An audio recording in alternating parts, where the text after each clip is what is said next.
I never expected to fall in love at a train station, but that's exactly what happened on a cold December morning when I found myself stranded in Paris with nothing but a backpack and a ticket to Rome.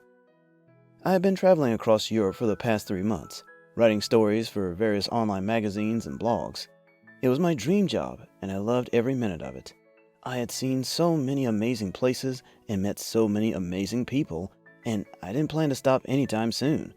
But fate had other plans for me. My train to Rome was delayed due to the snowstorm that had hit the Alps. According to the information provided by the PA system, we were looking at 7 to 10 hours of delay. I was stuck in the Gare de Lyon, one of the busiest and most chaotic train stations in the world. I had no idea what to do with myself as I began to feel restless and bored. That was when I first saw him, Liam Rodriguez, sitting across a bench from me. He was wearing a dark suit and a blue tie, holding a laptop and a briefcase. He looked like he belonged in a corporate setting, not a train station. He had short black hair and piercing green eyes that seemed to scan everything around him with a hint of disdain. He was the most handsome man I had ever seen, and he was the complete opposite of me, aesthetically speaking, of course. I was wearing a leather jacket and jeans, holding a camera and a notebook. I looked like I belonged in a backpacker hostel, not a fancy train station. To top it all off, I had long blonde hair and bright blue eyes that couldn't hide my curiosity and wonder for the foreign sights around me. It will suffice to say that I was instantly drawn to Liam. We had exchanged glances at each other during the train ride from Brussels to Paris, but we had never spoken a word. I had noticed how he had ignored everyone else on the train, focusing on his laptop and his phone. I had wondered what he was working on. What was he thinking? What was he feeling? I had also noticed how he had occasionally looked up from his screen and caught my eye, as if he was intrigued by me, as if he wanted to know more about me. But I never dared to approach him. I was afraid of being rejected and disappointed. It had been a fun trip so far, and I didn't want to ruin it for myself. Until that moment. I decided to take a chance and make the first move. I gathered my courage and walked over to him, hoping for the best. "Hi, I'm Ethan," I said, smiling at him. "I'm sorry to bother you, but I couldn't help noticing that you're also waiting for the train to Rome. Do you mind if I sit with you?" He looked up from his laptop and met my gaze. His green eyes sparkled with curiosity and intelligence. He closed his laptop and put it in his briefcase. He gestured to the empty seat next to him. "Sure, go ahead," he said, in a deep and smooth voice that sent shivers down my spine. "I'm Liam, by the way, Liam Rodriguez." I sat down next to him and felt a surge of excitement. I had just started a conversation with the most gorgeous man in the world, and he had just given me his name. Little did I know that he would soon give me so much more. "I'm Ethan Davis. It's a pleasure to make your acquaintance," I said, stretching out my hand for a handshake. Liam looked me over, and I could have sworn he bit his bottom lip for a split second, but then again, it could all have been my imagination. He gently took my hands in his and gave it a delicate squeeze. "The pleasure is all mine, Ethan, really." A smile found its way to my lips. I was glad he wasn't as cold as his countenance suggested. "So what takes you to Rome?" I asked him, trying to sound casual. "I have a business meeting there tomorrow," he replied. "I work as a stock expert for a firm in New York. I advise clients on how to invest their money in the stock market." "Wow, that sounds impressive," I said, genuinely impressed. "You must be really good at what you do." He shrugged modestly. "I like to think so. I enjoy my job and the challenges it brings me. It's always exciting to predict the trends and make the right decisions." "I can imagine," I said. "It must be very rewarding, too." He nodded. "It is, but it's also very demanding. I have to travel a lot, work long hours, and deal with a lot of pressure. They say it happens everywhere, but sometimes I wonder if it's worth it." He looked at me with a hint of vulnerability in his eyes. I felt a pang of sympathy for him. He seemed to have a successful career, but not a fulfilling life.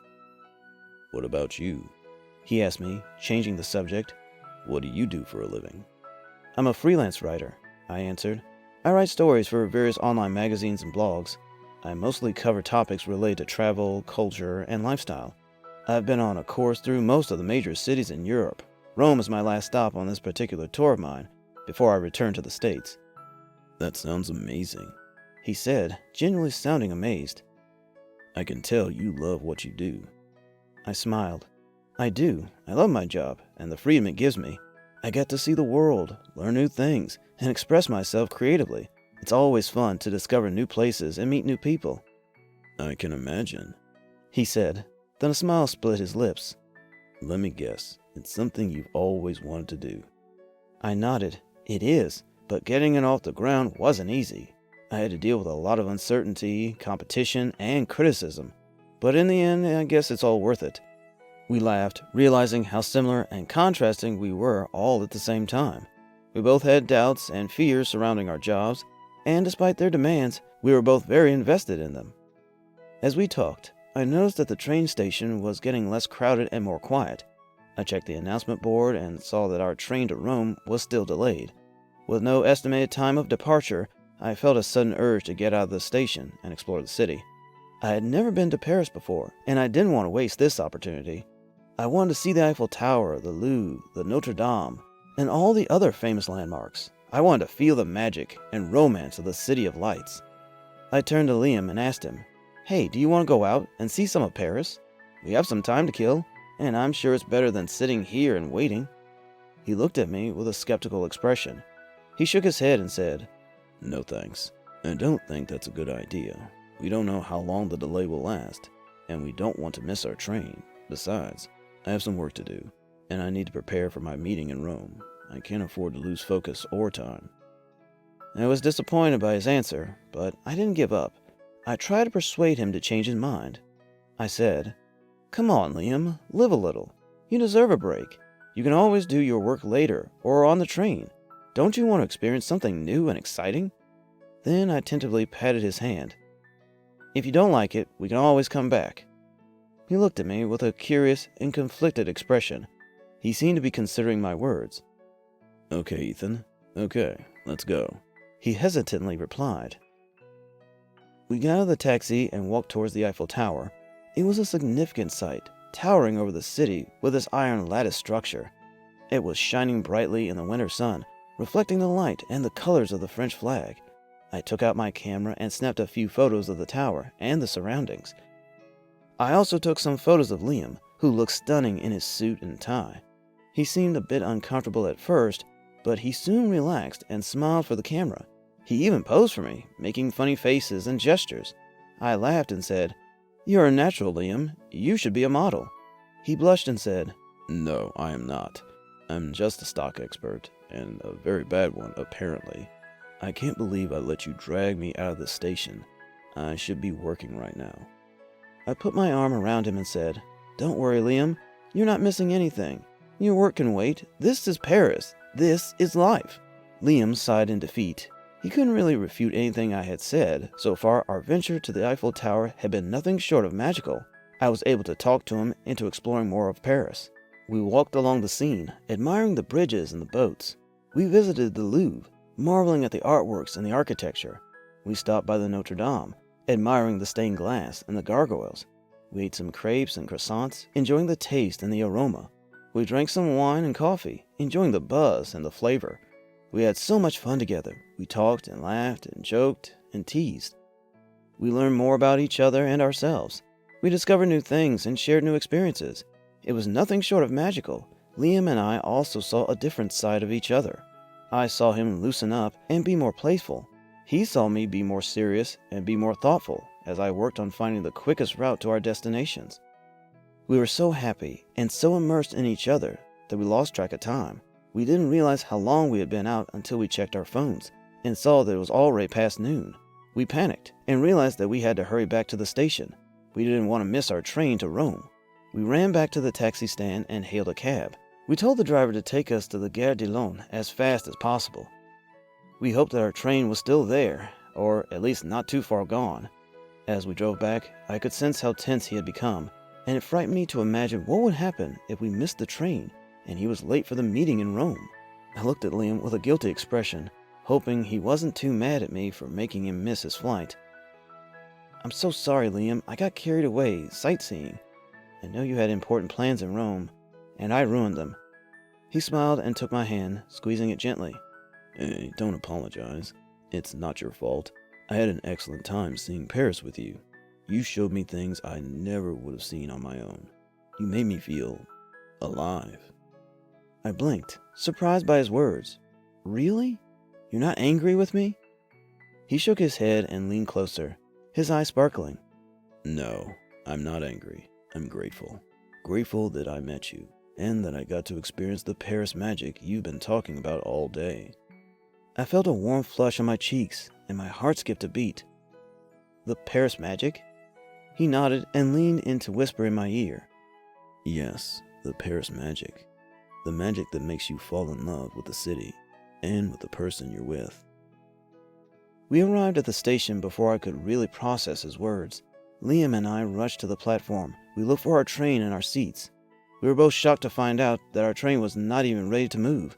It was still parked on the tracks with no sign of departure. We shared a sigh of relief. We had made it. We had not missed our train. We boarded the train and took up seats right next to each other. I couldn't imagine not spending the remaining 10 hours in Rome with him. I was glad we had some time to spare, but Liam was a bit too antsy. Before I could strike up a conversation, he excused himself and got up. Liam marched straight to the conductor and asked him what was going on. The conductor was fairly polite. He apologized and told us that the train was still delayed due to the snowstorm in the Alps. He said that they were waiting for clearance from the authorities and that they expected to leave in about 2 hours. Liam thanked him and returned to his seat. He looked at me and said, Well, that was unexpected. I guess we didn't have to rush after all. We had the misfortune of brainstorming on what to occupy ourselves with. I eventually decided we wing it. There was no point strategically planning anything when we barely had any time left together. Liam and I spent the next hour walking around the train station, trying out different activities and having fun. We visited the chocolate shop and tasted some of the finest cocoa products in the world. We watched a hilarious comedy show at the theater and laughed until our stomachs hurt. We explored the flotation center. We went shopping at the mall and brought some souvenirs and gifts for ourselves and our friends. We even took a taxi to the Sacré-Cœur and enjoyed the breathtaking view of Paris from the hill. As we did all these things, we also opened up to each other about our respective jobs. I told Liam about my short stint at investigative journalism. I told him about some of the places I had been to and some of the challenges and dangers I had faced. Naturally, Liam couldn't relate to the danger and uncertainty that came with investigative journalism, and he told me as much. He valued his controlled rhythm and scheduling to a fault. We were so engrossed in our conversation that we didn't notice the time passing by. It was only when the PA system announced that the train to Rome was about to depart that we realized that our time together was coming to an end of sorts. The train finally resumed its course. It was a 10-hour trip from France to Rome, so I felt it'd be best if I allowed Liam some time to prep for his meeting. So the moment he pulled out his laptop and began to journal this very piece, I didn't know how long I typed for it before I lulled to sleep by the rhythmic sounds of the train moving along its tracks and the beauty of scenery blitzing by. I opened my eyes and saw Liam's seat was empty. His laptop was still there, but the screen was dark, and so was the scenery around me. I must have slept off for several hours. I got up and searched for him, walking through the train cars until I reached the end. There he was, standing outside on the platform, looking at the night sky. His hair was tousled by the wind, and he seemed lost in thought. I stepped out and approached him quietly. "Penny for your thoughts?" I asked. He turned and smiled. "Oh, hey, I didn't hear you coming. I was just enjoying the view." "It's beautiful, isn't it? The stars, the moon, the countryside." "Yeah, it is. You know, we have less than 4 hours left until we reach Rome." "I know. Time flies when you're having fun." "Today was amazing. It was like a dream. I would never do things like these on my own." "I'm glad you decided to join me on this trip. I'm even more excited you were able to enjoy yourself a bit. Turns out you're a great travel companion." "So are you, Ethan. You're smart, funny, and a delight to be with.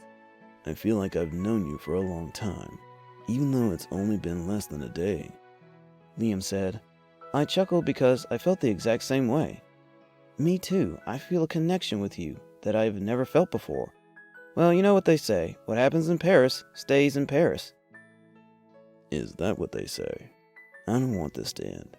I want to keep seeing you and exploring new places together," Liam said, rubbing the back of his neck nervously. I'd actually like that. A lot. I didn't know how to bring it up without creeping you out.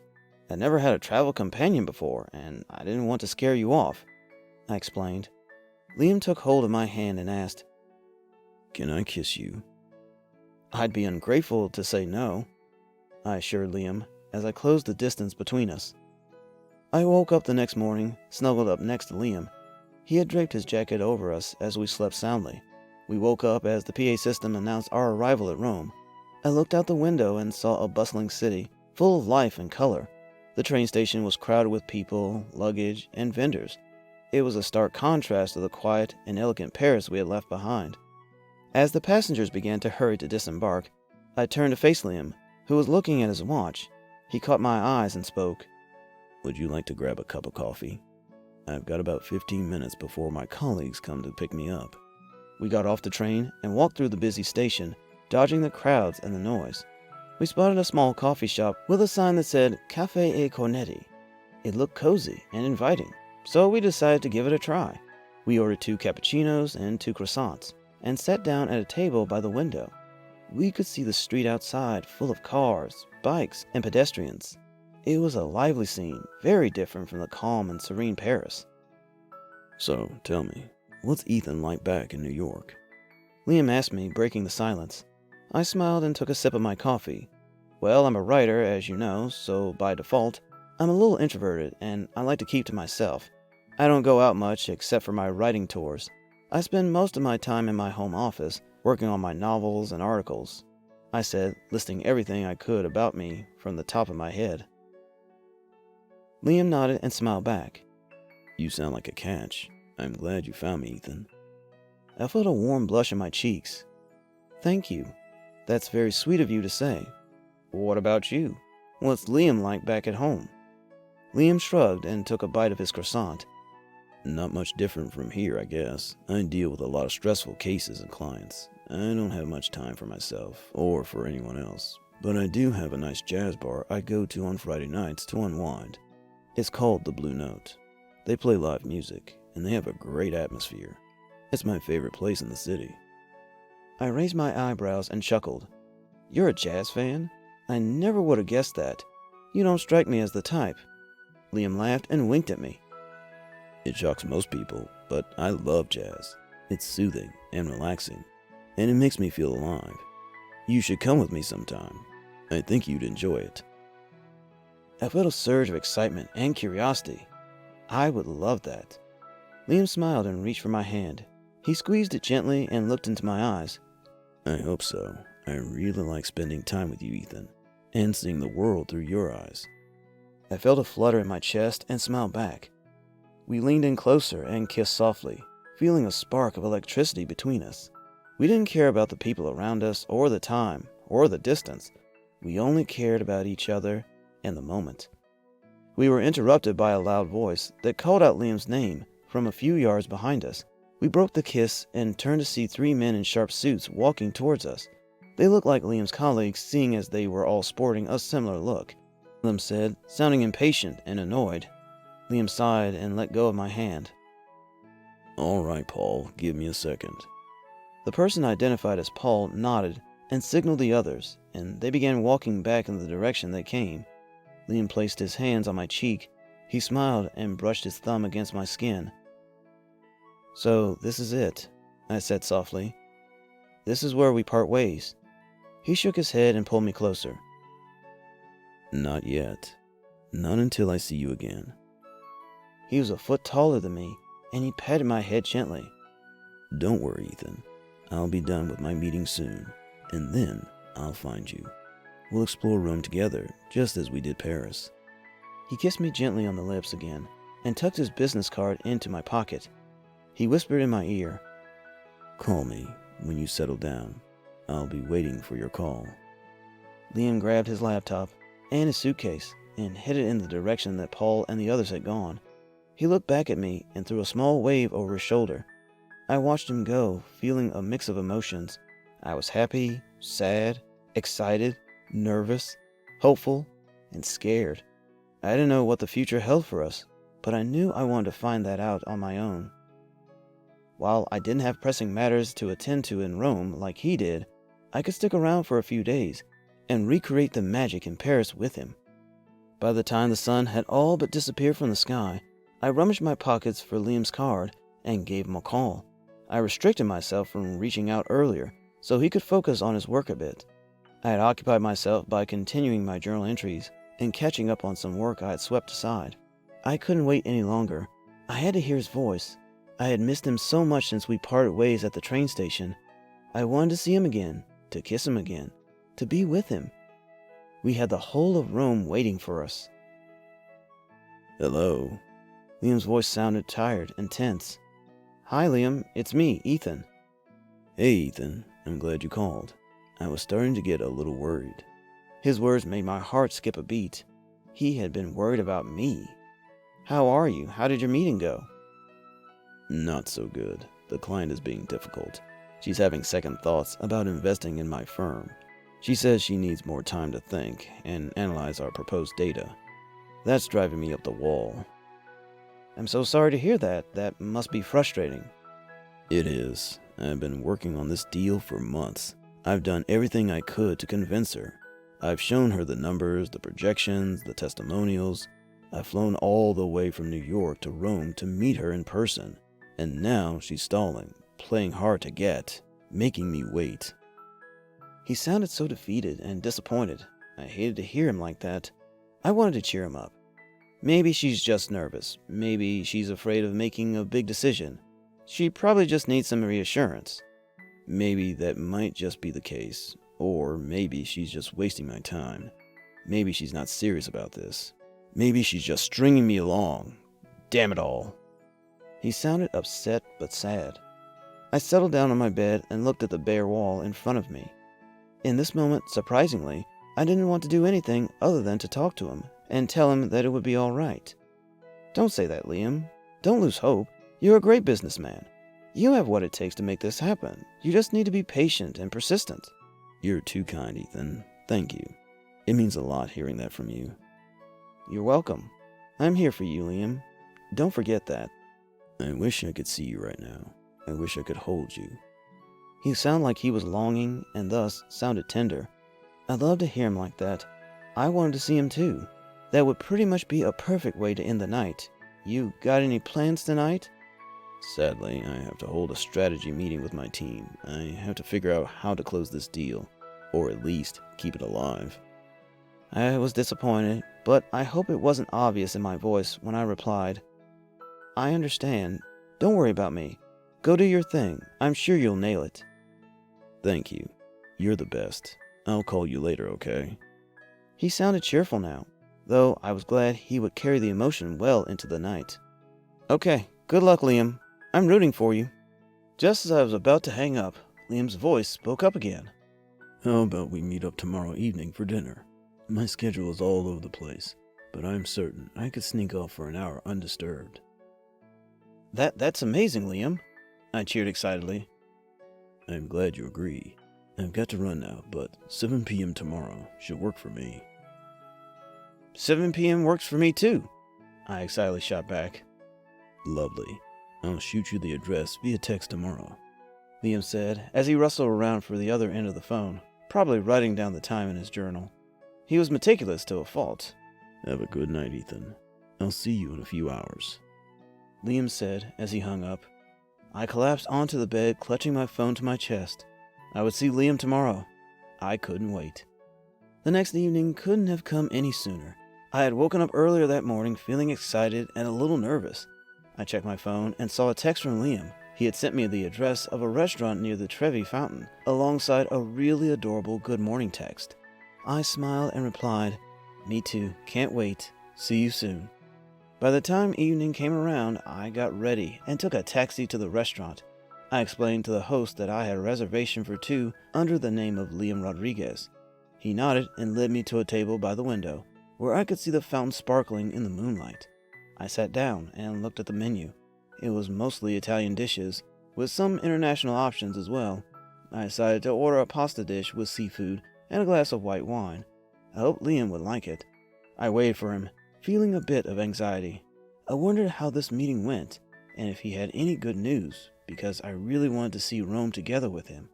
I checked my phone and saw that it was 7:15 p.m. He was late. I tried not to worry and told myself that he was probably stuck in traffic or had some last-minute work to do. I texted him, "Hey, where are you? Everything okay?" I waited for his reply, but none came. I started to feel restless and annoyed. I looked around the restaurant and saw that it was getting crowded and noisy. I felt out of place and lonely. I wished he was here with me. I checked my phone again and saw that it was 7:30 p.m. He was still not here. I silently continued to reassure myself. By the time 8:30 hit, I had to face the grim reality. I had to leave. I called the waiter and asked for the bill. He looked surprised and asked. I forced a smile and said, "Yes, I'm sure. He's not coming. He's got a work thing." I paid the bill and left a generous tip. I grabbed my coat and walked out of the restaurant. Has to be a work thing. Just has to be. I continued to console myself. There's no way he would intentionally stand me up. As I walked past the fountain, I threw in a coin into the water and made a wish. I wished that Liam would call me at the very least and explain what happened here tonight. But deep down, I knew it was a foolish wish. He had made his choice, and it wasn't me. I turned around and walked away from the fountain and from him. Ethan, wait. I turned around and saw Liam running towards me. He was wearing a suit and tie and holding a bouquet of roses. He looked stressed but also relieved to have caught up with me. He reached me and wrapped me in a tight hug. He said, I am so sorry, Ethan. I am so sorry I'm late. I can explain everything. Please, don't be mad at me. I felt conflicting emotions. I was a little pissed, but at the same time, I understood him. This was a major client for his firm, and he had to pull out all the stops. Liam pulled back and looked into my eyes. He said, I know I messed up, Ethan. I know nothing excuses standing you up, but we might have had a breakthrough. His eyes lit up as he placed an arm over my shoulders and handed the bouquet of flowers to me. Liam explained that a former client of his firm, who happened to be a close friend to his latest client, had commended him and his firm. He was so excited, he told me that any day from today the client would call to set up the final meeting. I hugged Liam excitedly. Congratulations, Liam. I'm so happy for you. This meant that Liam's assignment would wrap up soon enough and we would be able to explore the city together. I was overcome with emotion and I felt a pull and an overwhelming tension. I had to kiss him, and with the way he looked at me, I could tell he wanted that too. We moved closer and closer until our lips were almost touching. Our breaths were in sync, and it felt that the busy street had disappeared from around us, like we were the only two people in the world. But before we could kiss, Liam's phone rang. He looked at the caller ID and cursed. It was his colleague Paul. He said, I'm sorry, Ethan. I have to take this. It's important. He answered the phone and said, Hello, Paul. What's up? He listened for a few seconds and then said, What? Are you kidding me? She can't do that. That's not fair. That's not right. He listened some more and then said, Fine. I'll be there. Just give me a few minutes. I'll be right there. He hung up the phone and looked at me with an apologetic and guilty expression. He said, Ethan, I'm so sorry. I have to go. It's the client. She's moved up the meeting to tonight. She's leaving Rome for a bit tomorrow, and she wants to make a final decision. I have to be there, Ethan. I was flabbergasted. What? Now? You have to go now? But we were just... He rubbed his thumb over my cheekbone. I know, and I'm so sorry. I don't want to leave you, Ethan. He got up from the bench we had settled on and grabbed his coat. Please don't be mad at me, Ethan. I'll make it up to you somehow. He leaned down and pecked me on the cheek, and then turned around and jogged away. He yelled, I'll call you later, as soon as I can, I promise. I had neither seen nor heard from Liam in the last 3 days. That was a little dramatic, I knew, but he hadn't been radio silent. We stuck to texting because Liam and his team had accompanied his client to a business meeting outside of town. I found myself more caught up on work than I personally liked. I had to get started on turning in my reports in pieces. I still couldn't bring myself to sightseeing without Liam, so I decided to visit the area where I had met him the last time, where we were supposed to have dinner. And speaking of Liam, the back and forth with his client had not quite ended, and I worried for him and his state of mind. We were yet to physically meet since his hasty goodbye at the fountain. I understood that he was busy and this particular client was important, but I couldn't help but feel a little neglected. I decided to go out for some shopping at the mall close to my hotel. Liam and I had promised to explore Rome together, but I had been stuck indoors for the last 3 days. I was beginning to get a little stir-crazy. I needed some fresh air and a change of scenery. Maybe I could find something nice to wear for our date night, whenever that would be. I took a cab to the mall complex, which was only a few minutes away from my hotel. The mall was huge and impressive, with a variety of shops, restaurants, and entertainment options. I wandered around the mall, browsing through different stores and admiring the displays. I bought a few items that caught my eye, such as a wool scarf and a book by my favorite author, Dan Brown. I also stopped by a cafe to grab a coffee and a croissant. I enjoyed the lively atmosphere and the diversity of people in the mall. I felt more relaxed and happy than I had been in days. After 35 minutes of exploring the amazing mall complex, I spotted a familiar head of dark hair. It was Liam. I was so excited, and I was just about to rush over and say hi, when I realized he wasn't alone. There was a woman with him, a beautiful redhead in a stunning black dress. They looked every bit the perfect couple, and the tight grip she had on Liam's arm did nothing to refute that line of thought. I felt a pang of jealousy and betrayal in my chest. Who was she, and what was Liam doing with her? Was she the reason he hadn't agreed to see me? When did he get back in town? Where were the rest of his team? All these questions buzzed in my head furiously. I felt like I was going to pass out with all the blood rushing to my head. I wanted to disappear, be anywhere but there, but I couldn't tear my eyes away from them. The woman eventually caught my gaze and whispered something to Liam. He craned his neck a bit before our eyes met.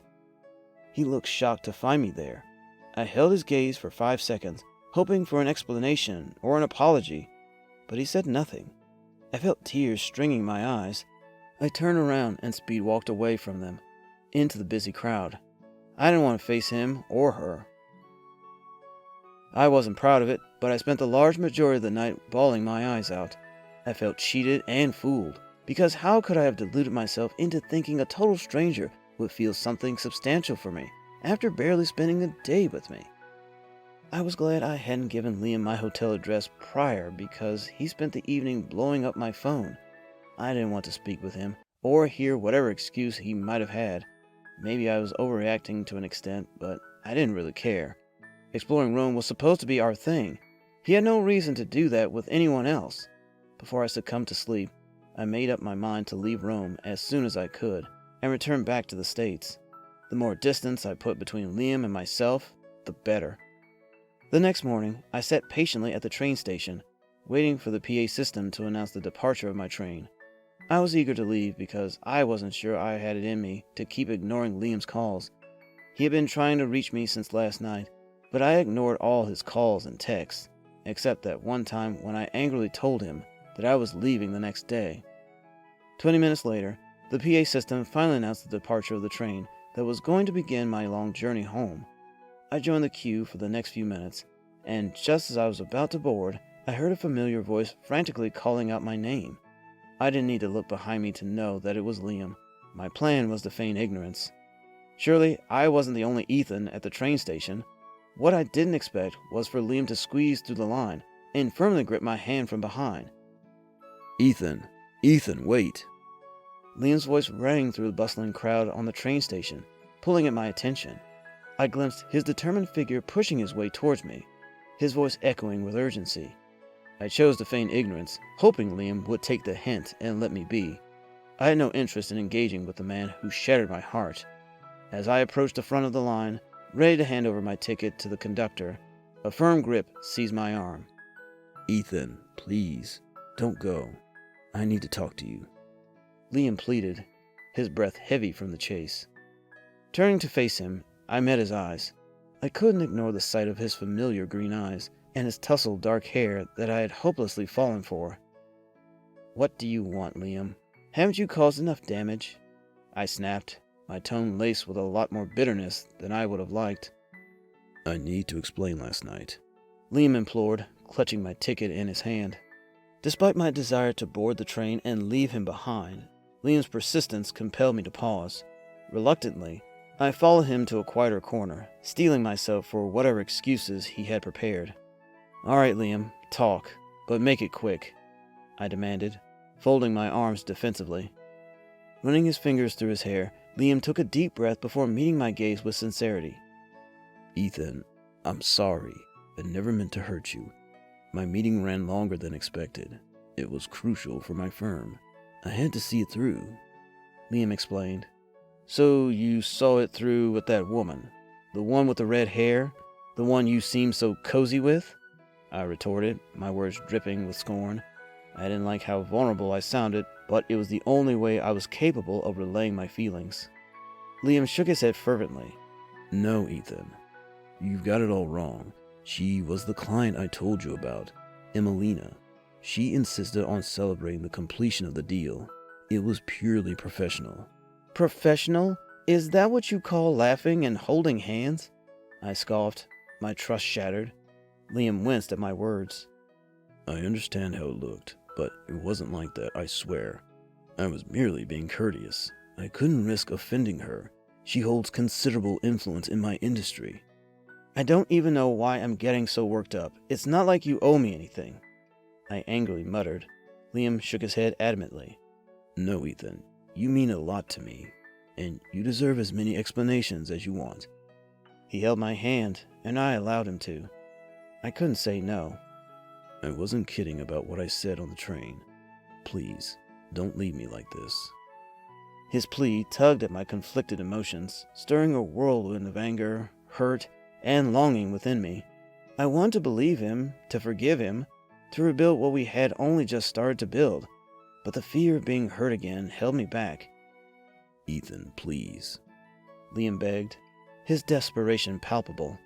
He held my gaze, his eyes pleaded with me. He held out his hand, waiting for me to take it.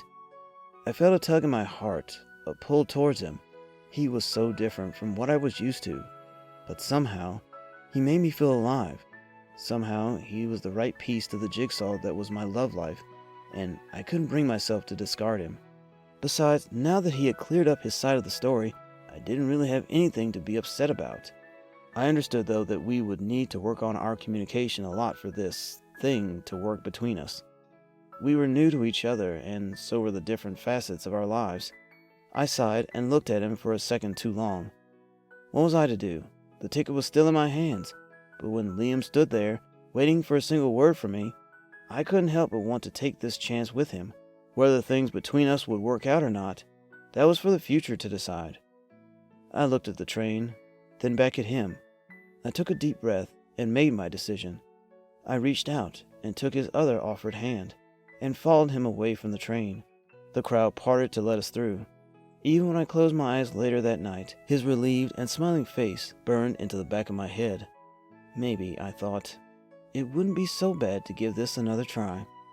In a gesture of genuine remorse, Liam arranged a meeting with Emelina, who graciously apologized for the misunderstanding. To make amends, she invited us to spend a week at her stunning villa in the Italian countryside. Liam and I immersed ourselves in the wonders of Rome. We wandered hand in hand through the ancient streets, marveling at iconic landmarks like the Colosseum and the Pantheon. I eventually got more than enough material to work with when I eventually got back to writing about my stint in Rome. By the end of our trip, we returned to the United States together, to our polar opposite jobs, but that was merely an afterthought now, because we had discovered beauty in our differences. It was the perfect end to our adventure, and a remarkable start to a new chapter in our relationship. Do you think you could also pursue love found in transit? Thanks for watching. Consider subscribing to become part of our rainbow force and to stay wholesome.